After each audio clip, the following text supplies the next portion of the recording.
We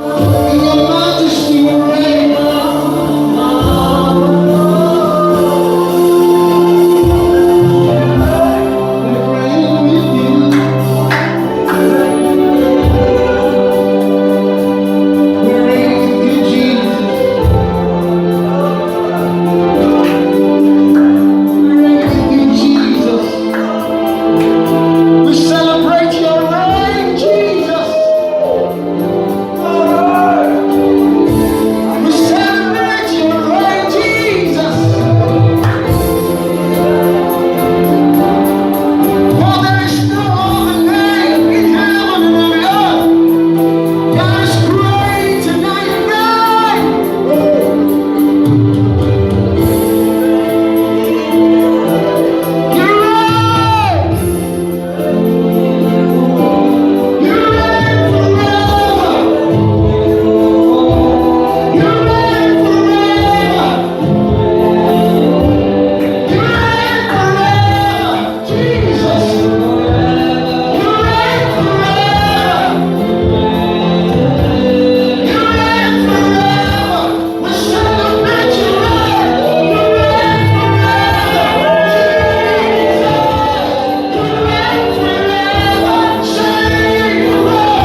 Wow. Glory. Glory to Jesus.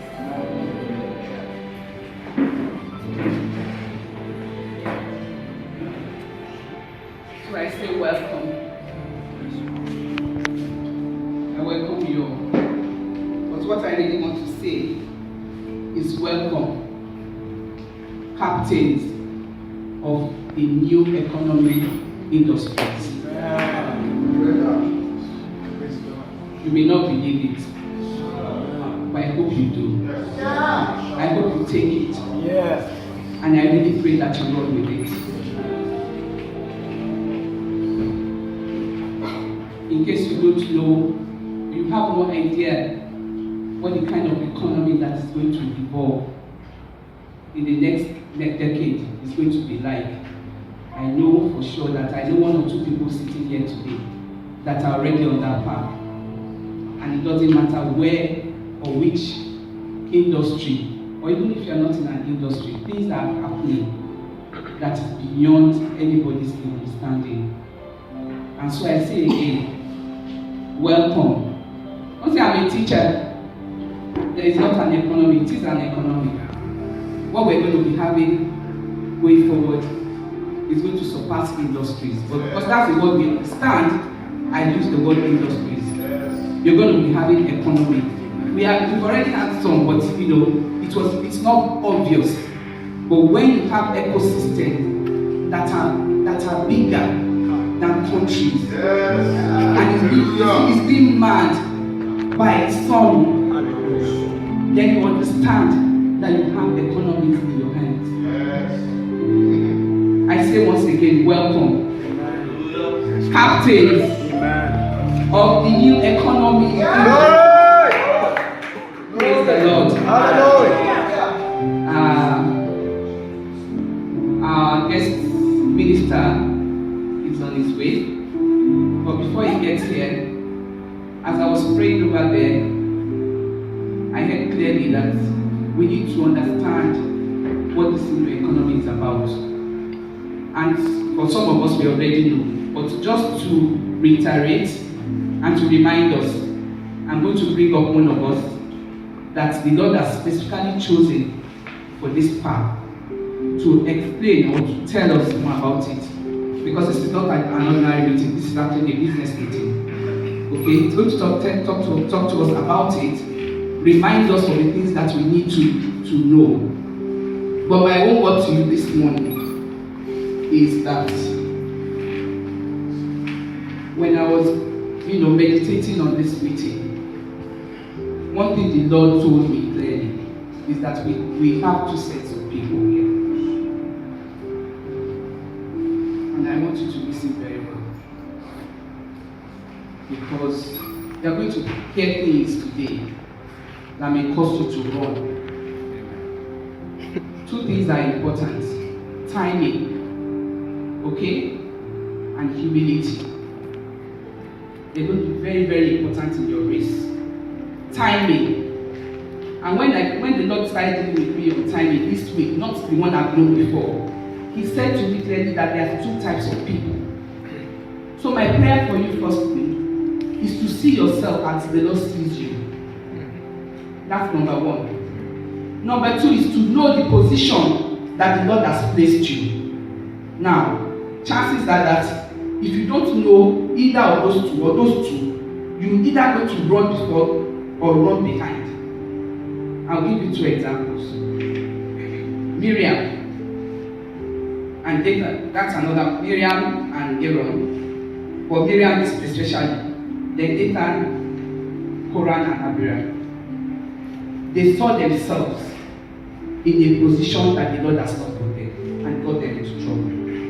On the other hand, you had Gideon that had so much inside him, but still staying somewhere and he was not fulfilling destiny.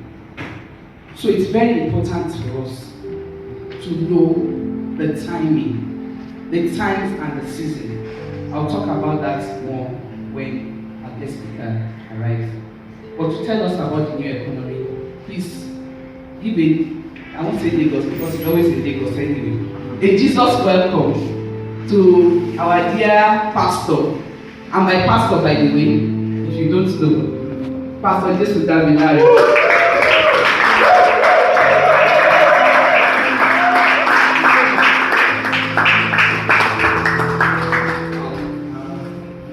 That's amazing.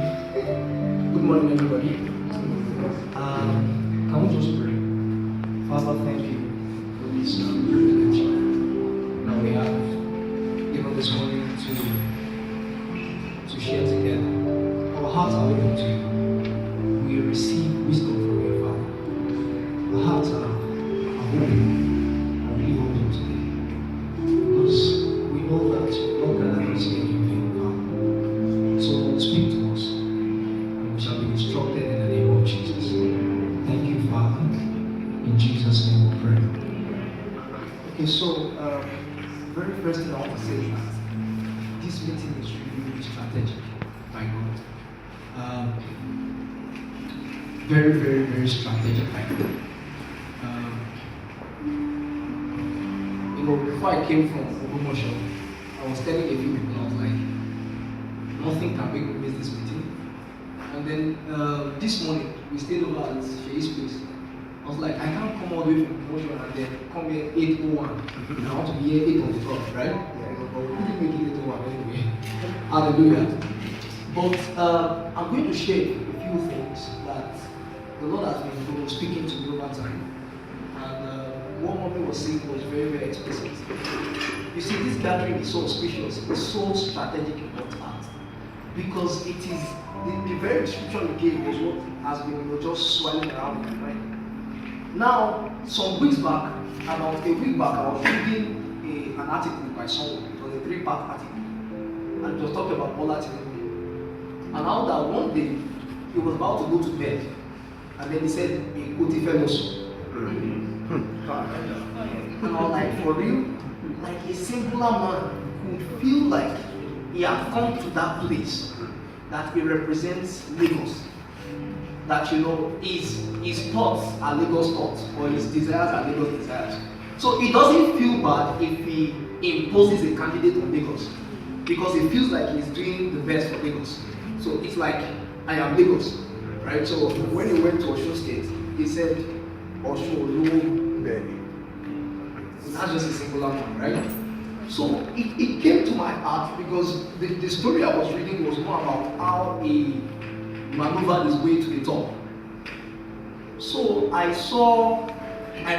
that there were a group of Yoruba men that wanted to make the Yoruba race, much more formidable. So they gathered themselves together and they began to plan for the Yoruba race. So I was in the box one and I was like, who gave them permission to plan on our behalf? Are we together? Yeah. Who gave them the permission? But they just came together and felt like we can decide how the Yoruba race turns out. We can actually plan. So I was like, what is the criteria for being part of that kind of group? So all of that was just swelling in my mind. And then I was like, oh boy, this meeting we are coming for is such a meeting where we are going to plot for generations. Are we together? Where we are going to be planning for cities, for generations. So I tell people that come to me in the office, my office is positioned in such a way that I can see the main street in promotion. So people drive by. And I'm like, anytime I look out of this window, I'm like, these people passing by, they don't know somebody's fighting for their lives. They're just going clueless. But you see, the mind is that the Lord is seeking for a people that will devise strategies that will not first of all need to go and take permission from people. That, are you interested in me planning your life for you? No. We don't need to take permission. Permission is given already because we are sons of God. Hallelujah. The Bible says the endless expectation of the creature awaited the manifestation of the sons of God. So in essence, we as sons are not meant to think in just a constricted way. There is all that we need to decide for all communities, for all cities, for all regions, for all continents. Remembering that it was around the table they divided Africa many years ago. How many people remember? The Belgian Treaty, right? It was around the table and they began to carve Africa based on the map. You take this, I will take this. Who gave them permission? Nobody did. They gave themselves the permission. Hallelujah. So until a people give themselves permission, then nothing will happen. And rather than we being the ones that actually create the alternative realities for the years ahead, people that don't have wisdom, because the Bible says the foolishness of God is wiser than man. Hallelujah. So people that lack wisdom will be the ones devising on our behalf. Amen. Amen. I'm going to read a scripture and then we're going to talk a bit. Exodus chapter 16. Verse 16 to 18. So, the Bible says, this is the thing which the Lord had commanded. Gather of it. Okay. Let's read from verse 15. We all know the context. It's about the manna that God sent. And when the children of Israel saw it, they said one to another, it is manna. For they wist not what it was. And Moses said unto them, this is the bread which the Lord had given you to eat. This is the thing which the Lord had commanded. Gather of it every man according to his eating, and omer for every man according to the number of your persons. Take ye every man for them which are in his tents. Verse 17. And the children of Israel did so, and gathered, some more, some less. Verse 18. And when they did met it out with an omer, he that gathered much had nothing over, and he that gathered little had no lack. They gathered every man according to his eating. So that verse 18 is the Bible to go on and share. Bible says, he that gathered much had nothing over. That means there was no extra when it was done. And he that gathered little had no lack, because there was now an equality. Now the picture the Lord gave me was this.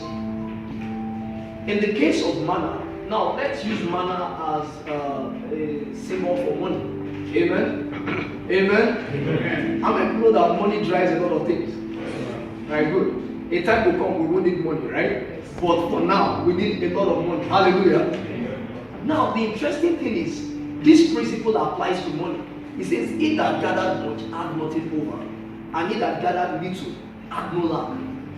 Now, those who gathered much actually were able to know what the limit of their eating was. The Bible says it was according to their eating they were able to finally have, right? They knew what their eating was, but the extra in their hands, according to the type God was using for me, right? This is not a perfect type, but I'm just trying to explain what the Lord told me. The extra they had was used to build structures and systems that could ensure that lack could be eradicated systemically. Hallelujah. Now, there is something called systemic poverty, systemic lack, systemic illness.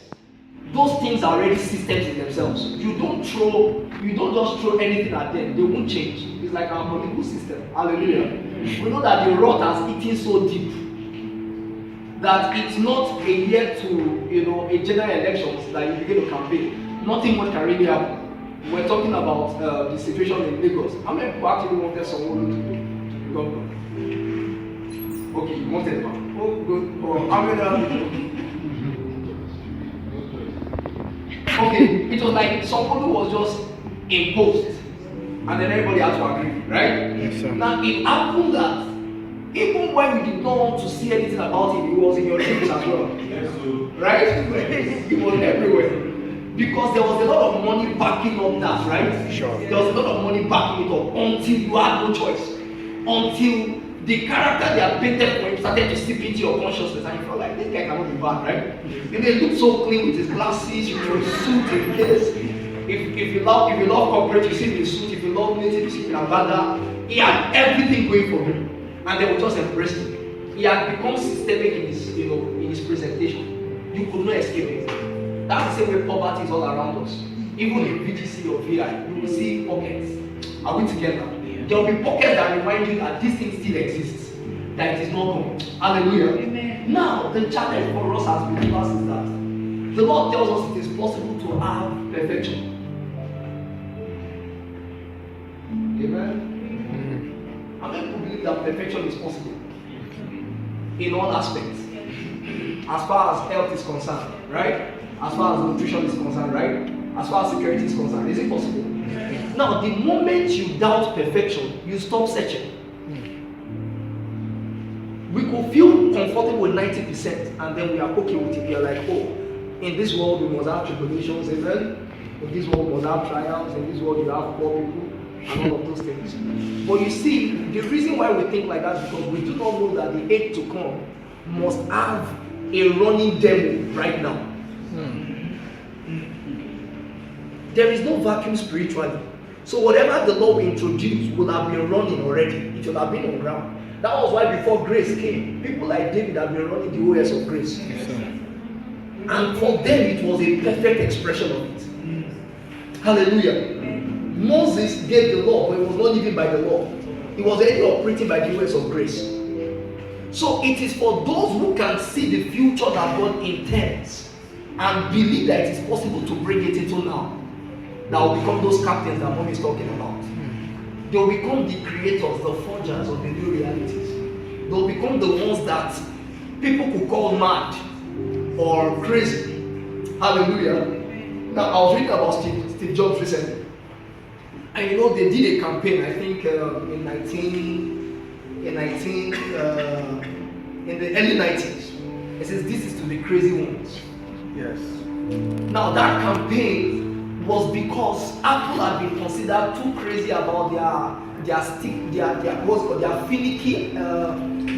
approach to perfection. Everything must be just perfect. But Apple has changed the culture nowadays. Are we together? Almost all the phones we have now are taking one thing or the other from Apple. Amen? That was because a man dared to believe and he didn't consider the impossibilities. If you told him it was impossible, he would tell you that give it 3 days. Make it possible. That was how things happen. And that's the same way things will happen in our generation. So I'm trying to just lay that background before I just talk about how these things will happen. Hitler was the one who made the Volkswagen Beetle come into existence. He told his engineers he needed a car that would not need a radiator for it to pour water inside. They said it's not possible. He said, but our cars are breaking down in the desert. Like, doesn't want such a thing to happen again. And he gave them an ultimatum that they must make a car that doesn't need water in its radiator. And the engineers discovered that it was possible. So they made the car, and you have to open there's that way you open the valve, and then the air just comes to cool the engine down. But if that man, in quotes, was not out of the ambit of impossibility, we wouldn't have gotten that kind of car. Are we together? So the question is it possible to take over Lagos? Yes, sir. Yes, sir. Amen. Amen. How many people believe this? Yes. Oh boy. No, you must believe. Like, it must be a persuasion. That thing must drop upon you and then you are not able to shake yourself off. You try to shake it off of you, but then it has held you in a vice-like grip. You can't even dare it. That's the posture that actually sets a man on the motion of digging into the deeps to receive the secrets that can actually reshape communities. Exactly. Hallelujah. So the challenge is this. Before we can do that, we have to have adopted or become married to industries or to cities or locations. If you are still vague in what you are seeking to achieve, nothing will happen. Yes. If you are not going to adopt, maybe let's say construction engineering as the field you want to redefine or recreate, then it's not possible for you to dig deep enough to begin to uncover the secrets that are hidden from sight. Most of the I run critical thinking classes and creative thinking. Most of the time, people just run with the first 5 ideas that come to their heart. Those 5 ideas, 1 million other people will also get it. It doesn't make any difference. Are we together? But people that will be willing to stay. And I was chatting on the way, from Ogumosho yesterday. So a lady from the US was chatting me up and asking me a question.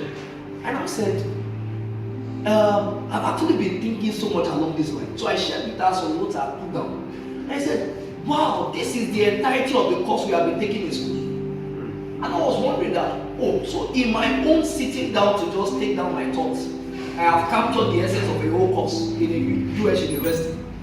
Are we together? Now, the reason behind that is because there is no stopping in the thinking. the meditating, in the digging deep. There is no relaxation in the process. So the question is, what have you adopted? Which locality have you adopted? Tinubu was able to talk the way he talked because he has adopted Lagos. Yes. Maybe when he decided that I have now grown to adopt Nigeria, then we will now know his plans for Nigeria. But for now, it seems that his feeling is, let me just stay with what? With Lagos for the meantime. How many of us have adopted a street, a school, and a sector, education, for instance? I remember some time back, I was in prayer. I wanted to understand the secrets of kingdom education. So I was praying that day, and then I kept praying, and then the next thing was my tongues changed to normal language, and then I began to repeat the word pioneer, pioneer, pioneer, pioneer, pioneer. So whenever I experience that, I know that I need to go and check up that word. So I wrote the word down, then I went to check it, and then when I checked it, I saw that word pioneer was the Greek word for education. And when I read the Wikipedia entry about it, I was like, wow. I mean, the Greek, they captured so much about what authentic education should be. The only thing is that God was not the basis of what they captured. But interestingly, the word paideia is in the scripture as well. In Ephesians chapter 6 verse 3. Fathers, bring up your children in the nurture and the admonition of the Lord. The word admonition there is paideia. That means the instruction of the Lord. So I now saw that, okay, that means there is something called the education of the Lord for children. However, I was lazy. I dumped it for a while until my son clocked one. And I discovered that time out enough. I need to dig deeper. Amen? Now the challenge is, if there is nothing that is holding us to it, we will slack. And there will be no way to come up with new revelations or entrances into those things. So the real question today is, why are we here? Is it just to make money? Remember that according to the principle of the kingdom, you can't use more than you have been apportioned to use. Yes. It's a kingdom principle. If you keep more than you are meant to keep, it will rot. That's what the Bible said about the manna, right? Those that gathered the manna and kept them, what happened? Maggots came and then ate up the manna. So in essence, whatever you receive, whenever you even do business, and it's more than your needs, the next thing is, how can I build a system by this extra? In building the system, you are institutionalizing righteousness. There's something called institutionalized righteousness. Righteousness that is already an institution. Are we together? Righteousness that is found even in the traffic system, in the way traffic moves. And that's what most Western countries are, that we want to run them, because they, to a large extent, is institutionalized righteousness. So their justice system helps you know that 50 years after, if you are guilty, the law can still catch up with you. Not like in Nigeria when you close the case after like 5 months. No new leads, they just close it. But in the US, if they bring forth new technology that can help to trace DNA, they will bring forth the evidences from 40 years ago. They will try to match the DNA. No. We actually, what's it called, charge the wrong person. So they acquit that person and they get the real culprit. And they charge the culprit. If the culprit is dead, they will still charge him. Amen. That's just to make sure that justice has been served and bring closure to people. So the question is, what exactly are we deciding to dig into? Now let me share a few things along this line. Now I began to understand that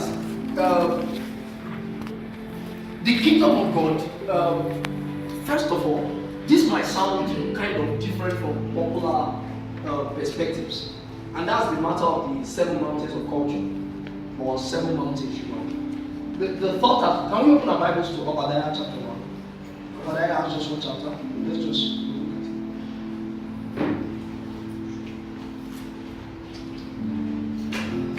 Obadiah, verse 21. Obadiah, verse 21. Category for us, please. And saviors shall come upon Mount Zion, to judge the mount of Esau. To judge the mount of Esau. And the kingdom shall be the Lord's. And the kingdom shall be the Lord's. Hallelujah. Now, the Bible says saviors shall come upon what? Mount Zion, right? Now, there are two mounts in that scripture. There is Mount Zion and the Mount of Esau. Scriptures did not say we are going to ascend the Mount of Esau. Scripture said we will ascend the Mount of what? Of Zion. And then from that place, we will judge the Mount of Esau. Are we together? Now that brings a very, very fine distinction so that we are helped in our hearts. There is something about, trying to ascend the mount that you might actually ascend the wrong mount. And it really matters in what we call the new economy. Because the new economy cannot be powered by what God has already condemned and judged. Are we together? It can be. And that's why there are some practices that we cannot bring into this new economy because they belong to the Mount of Esau. However, there are other practices that look like they belong to the Mount of Esau that actually are ours. Are we together? Remember in scripture, the Bible talked about Cyrus telling the children of Israel to take back the vessels of the temple of God, right? That have been brought into Babylon. Those vessels do not belong to Babylon. They belong to the house of the Lord. But they have been taken to Babylon for so long that you will be forgiven if you thought they belong to Babylon. Are we together? Yes, so there are some principles that those of the world use and they succeed with it. But they originally belong to us, not to them. So there will be a very, very, how would I call it, clear line of distinction that help you know which ones belong to our kingdom and which ones don't belong. And that's why it is the Mount of Esau we have to accept. Not the Mount of Zion, not the Mount of Esau. Now let me clarify that a bit. The end in view for us in the new economy is not money. Money is just a scaffold. How many people have seen buildings, skyscrapers before? What do they use in building skyscrapers? We have scaffolding, right? All around it. But when the house is done, is the scaffold necessary? No. That gives us a right relationship with money. That money is a tool. The only basis on which you can be judged to have rightly used money is how much of the structure has gone up. You don't need scaffolds for a bungalow. Hallelujah. And you don't need solid scaffold. You can use bamboo if you want to build like 2-story buildings, right? Or 3. But when it's a skyscraper that you want to build, you need real well constructed scaffolds, right? We're coming along the way and we saw a building, the construction going on. The scaffolding themselves as technical, the way they were coupled together, as beautiful. But they will not be needed when the building is finally ready. Are we together? So that's a right relationship to the building of the house of the Lord, the new economy. We use money, but we know that it is not the end in view. Are we together? Are we together? Now, this does for us something. What it does is that we are looking for how to redeem money. We are looking for how to redeem the influence of money. So let me give you an instance. I have access to a billionaire. And the next thought in my heart is, to what extent can I use this billionaire to hasten the coming of our Lord Jesus? Hallelujah. Now, does it sound like what is normally taught when we talk about money? Does it sound like it? No. Actually, let me explain why I say this. The new economy can run indefinitely. However, without the coming of the Lord Jesus, we are, how do I call it? We are more endangered than we were 2 years ago. Did anyone get that? No, you didn't get that. Okay, let me explain. Wow, this will allow me to dig a bit deeper. Okay, how many people know about humanism? How many people know about humanism? Now, do you know humanism is not an amorphous movement? Humanists have been planning for, in fact, their first manifesto was written in 1933. That was the Humanist Manifesto. The second one was written in 1973. That's 40 years after. Most likely the third will be written in 2000. No, the third one has been written in 2003. So there have been 3 revisions of that manifesto. When I read the 3 of them, I saw how accurately they planned and how closer they are to the agenda on a daily basis. The unfortunate thing for us believers is that we don't have long-term plans. Most of the things we do are fire brigade, short-term approaches. And the question is, those of us who are here, like, for how long have we planned? 10 years, 20 years, 30 years? Nowadays, to plan more than 2 years seems very, very difficult to do, right? But that's the very thing that actually sabotages whatever we do. Because we have planned 2 years, they plan 40 years. Now, our 2 years, most of the time, is not even an intensive process. We have left a lot to, how do I call it? I'm not discounting faith, amen? I'm not discounting faith, but we have left so much to chance. That, okay, this can happen, and then if it happens, then we're going to get this. So the challenge for us now is this.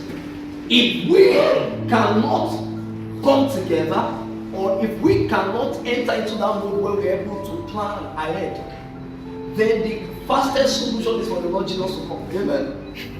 Amen?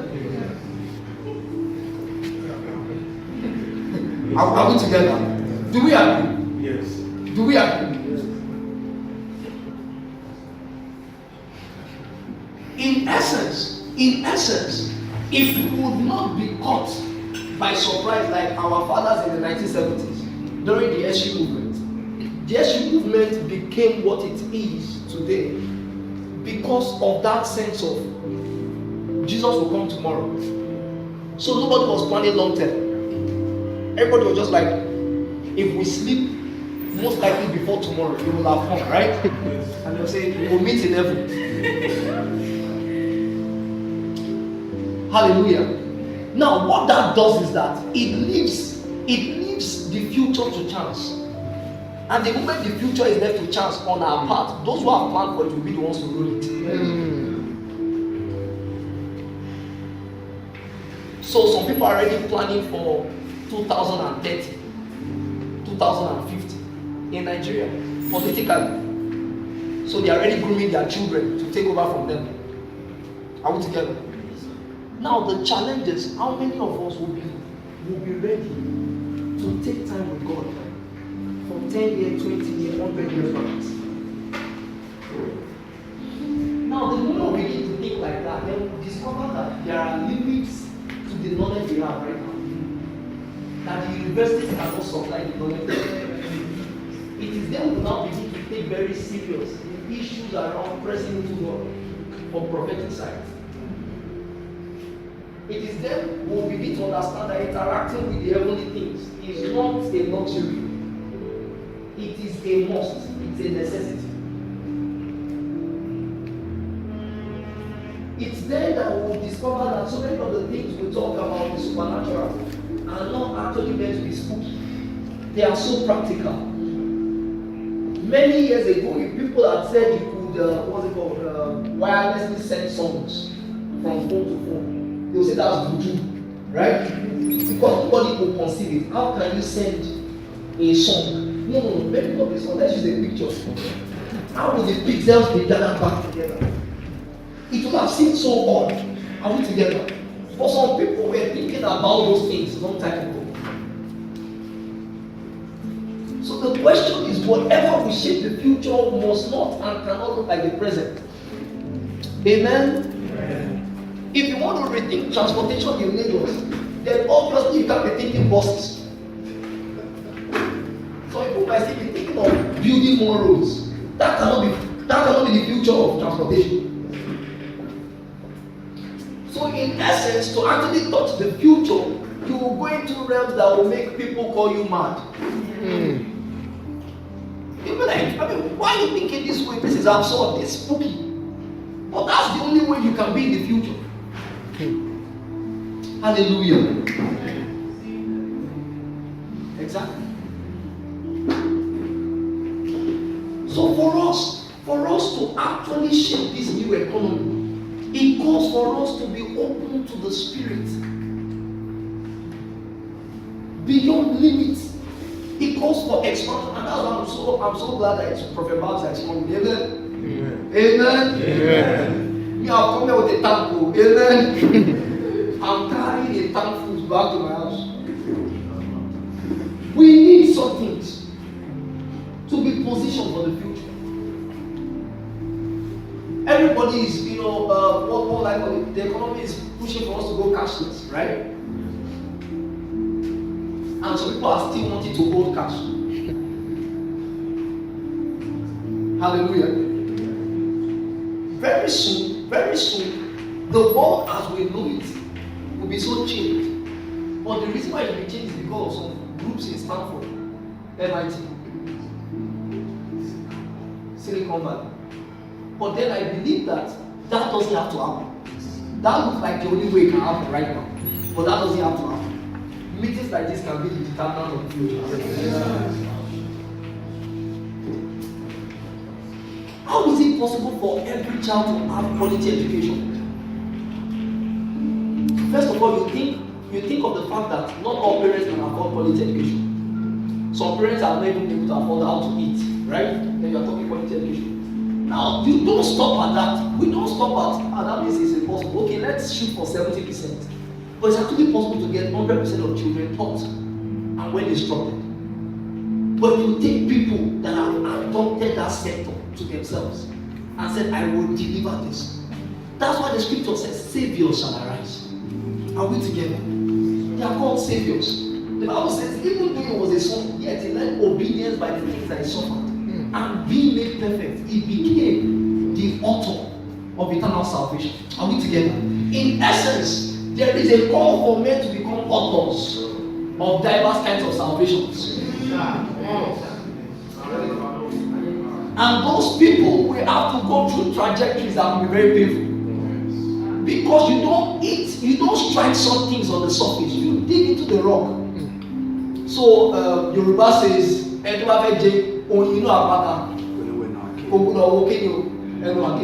do we explain that in English? If you want to eat honey out of the rock, you don't look at the mouth of the axe. Are we together? You keep swinging until the rocks break open, and then you can access the honey in it. There is a call. I don't know how else to describe this, but there is a call for men that will move beyond themselves, that will choose, or that will, by the ordination of God, appoint themselves to be the saviors of sectors. Remember what I said? Tinubu said in Kotifelos, Lagos went to one see. He was the one. He stood up from the chair and he told those who were sitting, Lagos wants to go and see. Nobody gave him that appointment. He gave himself. Are we together? So we have to so identify. You can say education in Africa wants to go and see. Yes. Are we together? Those are the kind of things that begins to make God open chambers of secrets unto us. But we will come into scriptures and all be simply blueprints. Hallelujah. Scripture is vast. Yes, sir. Bible says the word of God is tried 7 times. So we can say maybe there are 7 layers. Amen? So you can interact with the first layer and not go deeper into the second or 3rd or 4th or 5th or 7th or 6th or 7th. But those who search will find. That's what the Bible says. Ask, it shall be given. So in Psalm 2, the Bible says, ask of me, and I'll do what? I'll give you the nation. What are you asking for? If the Lord actually channels well for you, and you are as wealthy as, let's say, Dangote, and then things already on ground for you to use the money. That's when you know. You see, if any amount of money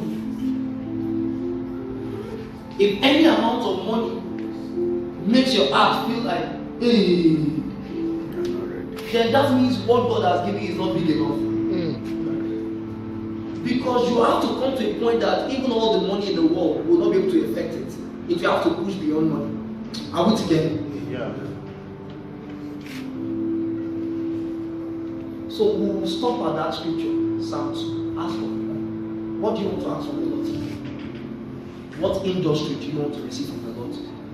what nation, what city, what community. You see, according to the measure of faith, it's okay. It doesn't have to be so big. It could be so little, as you say, Adewunmi, that you want to transform Adewunmi. It could be that little, or it could be the whole of the southwest of Nigeria. But you see, the Lord will communicate with you. There will be a confirmation that what you are asking is exactly what He wants you to ask. But can we bow down and ask this one?